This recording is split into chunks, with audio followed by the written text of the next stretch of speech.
Hello hi all. ഇന്നത്തെ എൻ്റെ video block 3 unit 1 ആയ ഇൻ്റർനെറ്റ് ഓഫ് തിങ്സിനെ കുറിച്ചിട്ടാണ്. അപ്പം നമുക്ക് വേഗം തന്നെ നമ്മളെ വീഡിയോയിലേക്ക് കടക്കാം. ഫസ്റ്റ് ഓഫ് ഓൾ ഇൻട്രൊഡക്ഷൻ ആണ് കൊടുത്തിട്ടുള്ളത്. എന്താണ് IoT എന്ന് മനസ്സിലാക്കുക. സെൻസറുകൾ, സോഫ്റ്റ്വെയറുകൾ, മറ്റ് സാങ്കേതിക വിദ്യകൾ എന്നിവ ഘടിപ്പിച്ചതും ഇൻ്റർനെറ്റ് വഴി പരസ്പരം വിവരങ്ങൾ കൈമാറാൻ കഴിയുന്നതുമായ ഉപകരണങ്ങളുടെ ശൃംഖലയാണ് ഇൻ്റർനെറ്റ് ഓഫ് തിങ്സ് എന്ന് വിളിക്കുന്നത്. എക്സാമ്പിൾ പറയുകയാണെങ്കിൽ സ്മാർട്ട് ഫോണുകൾ, ഫിറ്റ്നസ് ബാൻഡുകൾ, ഗ്രഹോപകരണങ്ങൾ മുതൽ വലിയ വ്യവസായ യന്ത്രങ്ങൾ വരെ ഇതിൽ ഉൾപ്പെടുന്നുണ്ട്. മനുഷ്യന്റെ ഇടപെടലുകൾ പരമാവധി കുറച്ചുകൊണ്ട് കാര്യക്ഷമതയും സൗകര്യവും വർദ്ധിപ്പിക്കുക എന്നതാണ് ഇതിന്റെ ലക്ഷ്യം. ഇവ പ്രവർത്തിക്കുന്നത് 3 പ്രധാന തത്വങ്ങളിലാണ്. ഒന്ന് സെൻസാണ്, അറിയുക എന്നുള്ളതാണ്. അതായത് സെൻസറുകൾ ഉപയോഗിച്ച് ചുറ്റുപാടുകളിൽ നിന്നുള്ള വിവരങ്ങൾ എന്ത് ചെയ്യുന്നു, ശേഖരിക്കുന്നുണ്ട്. നെക്സ്റ്റ് ട്രാൻസ്മിറ്റ് ആണ്. Data is shared through internet connectivity. അതായത് ശേഖരിച്ച വിവരങ്ങൾ ഇൻ്റർനെറ്റ് വഴി മറ്റുപകരണങ്ങളിലേക്ക് അയക്കുന്നു. മൂന്നാമത് പറയുന്നത് ആക്ട് ആണ്, പ്രവർത്തിക്കുക. ലഭിച്ച വിവരങ്ങളുടെ അടിസ്ഥാനത്തിൽ ഉപകരണങ്ങൾ സ്വയം പ്രവർത്തിക്കുകയോ ഉപയോക്താവിന് കൃത്യമായ നിർദ്ദേശങ്ങൾ നൽകുകയോ ചെയ്യുന്നു. ഇനി നമ്മൾ പറയാൻ പോകുന്നത് history of the internet of things ആണ് അല്ലേ. ഇതിൻ്റെ ഹിസ്റ്ററിയാണ് പറയുന്നത്. ഓരോ കാലഘട്ടങ്ങളിൽ ഇതിനുണ്ടായ വളർച്ചയാണ് നമുക്ക് പറയാൻ പോകുന്നത്. 1960s 1980s ഒരു ഫൗണ്ടേഷൻ എന്താണെന്ന് നോക്കാം. അത് വളരെ ഏർലി ഫൗണ്ടേഷൻസ് ആണ്. അതായത് ആദ്യകാല അടിത്തറയായിരുന്നു. കമ്പ്യൂട്ടർ നെറ്റ്വർക്കിന്റെ തുടക്കവും അതുപോലെ വസ്തുക്കളെ വയർലെസ് ആയി ട്രാക്ക് ചെയ്യാൻ സഹായിക്കുന്ന റേഡിയോ ഫ്രീക്വൻസി ഐഡന്റിഫിക്കേഷൻ സാങ്കേതിക വിദ്യയുടെ വികാസവും ഈ കാലഘട്ടത്തിലായിരുന്നു. 1960 to 1980 എന്തെന്ന് പറയുന്നത് ആദ്യകാല കമ്പ്യൂട്ടർ നെറ്റ്വർക്കിന്റെ തുടക്കവും അതുപോലെയാണ് എന്താണ് ഈ വസ്തുക്കളെ വയർലെസ് ആയിട്ട് ട്രാക്ക് ചെയ്യാൻ പറ്റുന്ന റേഡിയോ ഫ്രീക്വൻസി ഐഡന്റിഫിക്കേഷൻ എന്ന സാങ്കേതിക വിദ്യയുടെ വികാസമൊക്കെ 1960 ആൻഡ് 1980 നെക്സ്റ്റ് പറയുന്നത് എന്താണ്, ദ ഫസ്റ്റ് കണക്റ്റഡ് ഡിവൈസസ് വരുന്നത് 1990s അല്ലേ. ആദ്യ കണക്റ്റഡ് ഉപകരണങ്ങളായിരുന്നു. അതായത് 1990 ജോൺ റോക്കി ഇന്റർനെറ്റിലൂടെ ഓൺ ചെയ്യാനും ഓഫ് ചെയ്യാനും കഴിയുന്ന ഒരു ഇന്റർനെറ്റ് ടോസ്റ്റർ നിർമ്മിച്ചു. ഇതാണ് ആദ്യത്തെ IoT മാതൃകകൾ ഒന്ന് എന്ന് അറിയപ്പെടുന്നത്. ഓക്കെ, ഇനി നെക്സ്റ്റ് പറയുന്നത് എന്താണ്, the coining of the term internet of things 1999. എന്താണ് ഈ ഒരു IoT എന്ന ഒരു നാമകരണം അല്ലെങ്കിൽ ആ പേരിന്റെ ഒരു ജനനം വന്നത് ബ്രിട്ടീഷ് സാങ്കേതിക വിദഗ്ധനായ കെവിൻ ആഷ്ടൺ ആണ് ഇന്റർനെറ്റ് ഓഫ് തിങ്സ് എന്ന പദം ആദ്യമായി ഉപയോഗിച്ചത് അല്ലെ. ഇനി നെക്സ്റ്റ് പറയുന്നത് expansion of wireless and sensor technology 2000s. അതെങ്ങനെയായിരുന്നു എന്ന് നമുക്ക് നോക്കാം. അതായത് വയർലെസ് സാങ്കേതിക വിദ്യയുടെ വളർച്ചയാണ് പറയുന്നത്. വയർലെസ് കമ്മ്യൂണിക്കേഷനും ക്ലൗഡ് കമ്പ്യൂട്ടിങ്ങും വളർന്നു. 2000 LG ആദ്യമായി ഇന്റർനെറ്റ് വഴി സാധനങ്ങൾ ഓർഡർ ചെയ്യാൻ കഴിയുന്ന സ്മാർട്ട് റെഫ്രിജറേറ്റർ പുറത്തിറക്കി. സ്മാർട്ട് ഫോണുകളുടെ വരവ് ഇതിന് വേഗത കൂട്ടി. 2010 IoT ജനപ്രിയമാവുകയായിരുന്നു. ക്ലൗഡ് പ്ലാറ്റ്ഫോമുകൾ, ബിഗ് ഡാറ്റ, മെഷീൻ ലേണിംഗ് എന്നിവയുടെ സഹായത്തോടെ IoT കൂടുതൽ ശക്തമായി. ഗൂഗിൾ നെസ്റ്റ് ലാംപ്സ് വാങ്ങിയതും ആമസോണിന്റെ അലക്സ വന്നതും സ്മാർട്ട് ഹോം വിപ്ലവത്തിന് കാരണമായി. നെക്സ്റ്റ് പറയുന്നത് നമ്മുടെ ഏതാണ് 2020 പ്രസന്റിൽ ആധുനിക യുഗത്തിലാണെങ്കിൽ 5G നെറ്റ്വർക്കുകൾ, artificial intelligence, AI, edge computing എന്നിവയുടെ വരവോടെ IoT സ്മാർട്ട് സിറ്റികൾ, സ്വയം ഓടുന്ന വണ്ടികൾ, ഉദാഹരണത്തിന് ടെസ്ല കാറുകൾ, ആരോഗ്യ മേഖല എന്നിവയിൽ ഒഴിച്ചുകൂടാനാവാത്ത ഒന്നായി മാറി. ഇനി നമ്മൾ പറയുന്നത് എന്താണ്, ഇനി IoTയുടെ ഘടനയാണ് അല്ലേ പറയുന്നത്. IoT സിസ്റ്റം കൃത്യമായി പ്രവർത്തിക്കുന്നതിനായി അതിനെ പല ലെയറുകളായി മൾട്ടി ലെയേർഡ് ആയിട്ട് തിരിച്ചിരിക്കുന്നു. ഇതിൽ പ്രധാനപ്പെട്ട ഒന്നാമത്തെ ലെയറാണ് പെർസെപ്ഷൻ ലെയർ അഥവാ സെൻസിങ് ലെയർ എന്ന് പറയും. അതെന്താണ്, അതായത് ഇത് IoTയുടെ ഒരു അടിസ്ഥാന ലെയറാണ്. ചുറ്റുപാടുകളിൽ നിന്നുള്ള യഥാർത്ഥ വിവരങ്ങൾ, അതായത് താപനില, ചലനം, ഈർപ്പം, ശബ്ദം മുതലായവ ശേഖരിക്കുന്നത് ഈ ലെയറിലെ സെൻസറുകളും ഉപകരണങ്ങളുമാണ്. ഉദാഹരണത്തിന് പറയാനാണെങ്കിൽ സ്മാർട്ട് തെർമോസ്റ്റാറ്റുകളിലെ ടെമ്പറേച്ചർ സെൻസറുകൾ, സാധനങ്ങൾ ട്രാക്ക് ചെയ്യാനുള്ള റേഡിയോ ഫ്രീക്വൻസി ഐഡന്റിഫിക്കേഷൻ ടാഗുകൾ, വാഹനങ്ങളിലെ GPS മൊഡ്യൂളുകൾ എന്നിവ. ഇനി നമ്മൾ പറയുന്നത് നെറ്റ്വർക്ക് ലെയറിനെ കുറിച്ചാണ്.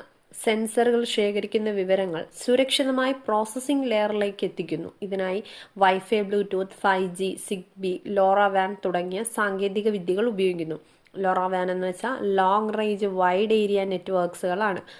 അപ്പോൾ ഇതൊക്കെ ഉപയോഗിക്കുന്നു. Next edge and processing layer ആണ് അല്ലേ. നമ്മൾ ആദ്യമേ പഠിച്ചത് ഏതായിരുന്നു? പെർസെപ്ഷൻ ലെയർ ആയിരുന്നു അല്ലെ, സെൻസിങ് ലെയർ, വിവരങ്ങൾ ശേഖരിക്കുക എന്നുള്ളത്. ഇനി ആ ശേഖരിച്ച വിവരങ്ങൾ എന്ത് ചെയ്യുന്നു? സെൻസറുകൾ ശേഖരിക്കുന്ന വിവരങ്ങളെ സുരക്ഷിതമായ പ്രോസസ്സിംഗ് ലെയറിലേക്ക് എത്തിക്കുന്നത് നെറ്റ്വർക്ക് ലെയറുകളാണ് അല്ലെ. ഈ നെറ്റ്വർക്ക് ലെയറുകൾ എത്തിച്ച ആ ഒരു ശേഖരിച്ച അസംസ്കൃത വിവരങ്ങളെ വിശകലനം ചെയ്ത് ഉപയോഗപ്രദമായ വിവരങ്ങളാക്കി മാറ്റുന്നത് എഡ്ജ് ആൻഡ് പ്രോസസ്സിംഗ് ലെയറുകളാണ്. ഉദാഹരണത്തിന് സ്മാർട്ട് സെക്യൂരിറ്റി ക്യാമറകൾ ദൃശ്യങ്ങൾ തത്സമയം പരിശോധിച്ച് അപകടങ്ങൾ കണ്ടെത്താനായിട്ട് സഹായിക്കുന്നുണ്ട് അല്ലേ. അതാണ് ഇവിടെ പറയുന്നത്. നെക്സ്റ്റ് ആണ് ആപ്ലിക്കേഷൻ ലെയറുകൾ. എന്താണത്?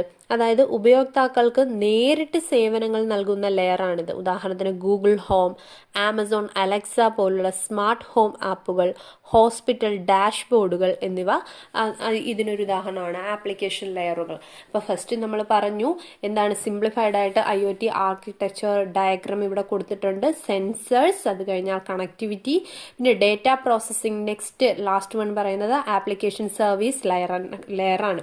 അപ്പോൾ ഇതൊന്ന് നോക്കി വെച്ചേക്കുക. നെക്സ്റ്റ് നമ്മൾ പറയാൻ പോണത് ടെക്നിക്സ് ഫോർ IoT. അതിന് IoTയുടെ ടെക്നിക്സുകളെ കുറിച്ചിട്ടാണ് പറയുന്നത്. എന്താണ് ഫസ്റ്റ് വൺ പറയുന്നത്? Sensors and actuators.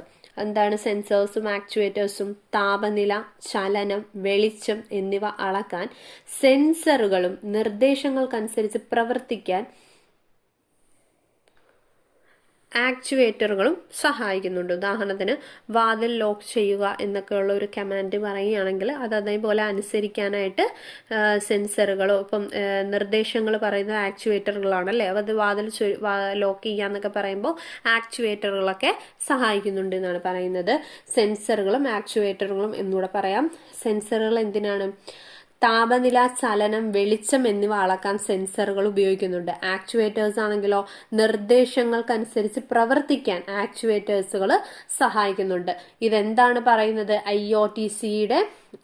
IoTയുടെ സാങ്കേതിക വിദ്യകളാണ്, ടെക്നോളജീസ് ആണ് പറയുന്നത്.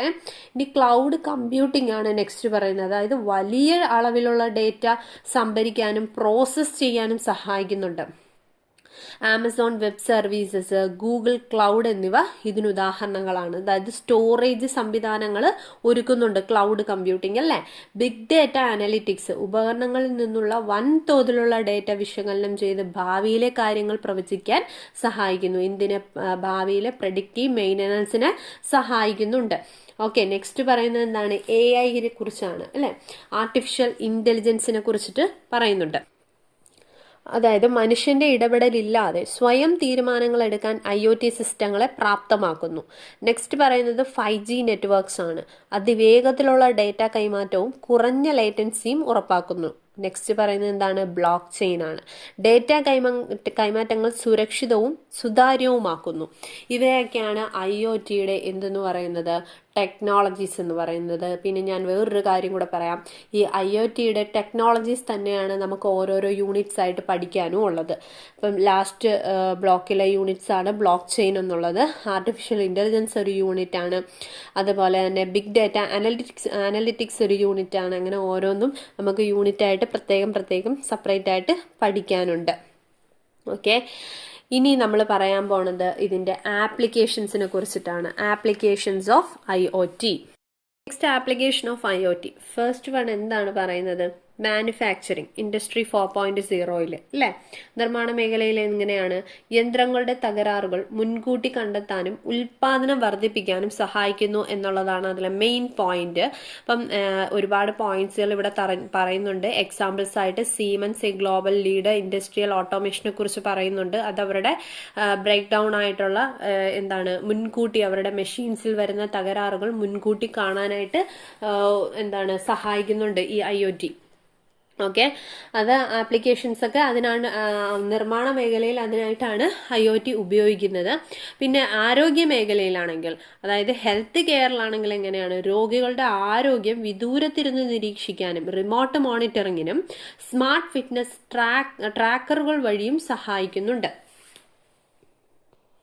നെക്സ്റ്റ് എഡ്യൂക്കേഷൻ ആണെങ്കിൽ ഹാജർ രേഖപ്പെടുത്താൻ RFID വഴി സ്മാർട്ട് ക്ലാസ് റൂമുകൾ എന്നിവ സാധ്യമാകുന്നു. അതായത് റിമോട്ട് ഫ്രീക്വൻസി ഐഡന്റിഫിക്കേഷൻ വഴി റേഡിയോ ഫ്രീക്വൻസി ഐഡന്റിഫിക്കേഷൻ വഴി സ്മാർട്ട് ക്ലാസ് റൂമുകൾ സാധ്യമാക്കുന്നുണ്ട് IoT. നെക്സ്റ്റ് പറയുന്ന ട്രാൻസ്പോർട്ടേഷൻ ആൻഡ് ലോജിസ്റ്റിക്സ് ആണ്. വാഹനങ്ങളുടെ സഞ്ചാരം, ഇന്ധന ഉപയോഗം, സാധനങ്ങൾ എത്തിക്കുന്ന സമയം എന്നിവ നിരീക്ഷിക്കാൻ സഹായിക്കുന്നുണ്ട്. ഉദാഹരണത്തിന് പറയുകയാണെങ്കിൽ DHL ലോജിസ്റ്റിക്സ് ഇതിനൊരു ഉദാഹരണമാണ്. അപ്പോൾ ഇത്രയാണ് ഇതിന്റെ ആപ്ലിക്കേഷൻ. ഇനി ചലഞ്ചസ് എന്ന് പറഞ്ഞാൽ എന്തൊക്കെയാണ്? ഒന്നാമത്തെ ചലഞ്ചസ് പറയുന്നത് സുരക്ഷാ സ്വകാര്യത പ്രശ്നങ്ങളാണ്, സെക്യൂരിറ്റി ആൻഡ് പ്രൈവസി റിസ്കുകൾ. എന്ന് വെച്ചാൽ ഹാക്കിംഗ് ഭീഷണികളും വ്യക്തിഗത വിവരങ്ങൾ ചോരാനുള്ള സാധ്യതയും ഏറെയാണ്. പിന്നെ പറയുന്നതാണ് ഇന്റർ ഓപ്പറേറ്റബിലിറ്റി ഇഷ്യൂസ്. അതെന്താണ്? വ്യത്യസ്ത കമ്പനികളുടെ ഉപകരണങ്ങൾ തമ്മിൽ പരസ്പരം കണക്ട് ചെയ്യാനുള്ള ബുദ്ധിമുട്ടുണ്ടാകുന്നുണ്ട്. മൂന്നാമത് പറയുന്ന ഒരു ചലഞ്ചാണ് സ്കെയിലബിലിറ്റി പ്രോബ്ലംസ്.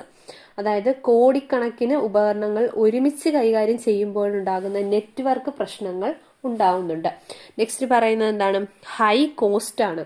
അപ്പം ഉയർന്ന ചെലവുണ്ടാകുന്നുണ്ട്. സെൻസറുകൾ സ്ഥാപിക്കാനും ക്ലൗഡ് സംവിധാനങ്ങൾ ഒരുക്കാനുമുള്ള വലിയ സാമ്പത്തിക ചെലവ് IoTക്ക് ഉണ്ട്.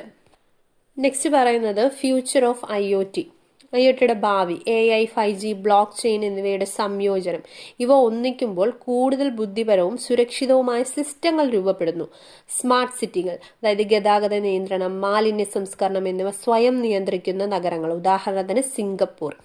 ഡിജിറ്റൽ ട്വിൻസ്, അതായത് യഥാർത്ഥ ലോകത്തുള്ള ഒരു വസ്തുവിന്റെയോ സിസ്റ്റത്തിന്റെയോ കൃത്യമായ ഡിജിറ്റൽ രൂപം, ഒരു വിർച്വൽ റെപ്ലിക്ക ഉണ്ടാക്കി അതിൽ പരീക്ഷണങ്ങൾ നടത്തുക എന്നുള്ളതൊക്കെ ഫ്യൂച്ചർ IoT ആണ്. ഇപ്പൊ ഇത്രയാണ് നമ്മുടെ ഈ ഒരു ടെക്സ്റ്റിൽ പറഞ്ഞിട്ടുള്ളത്. അപ്പൊ ഇതോടുകൂടി നമ്മുടെ ഈ ഒരു IoT എന്നൊരു ചാപ്റ്റർ തീരുകയാണ്.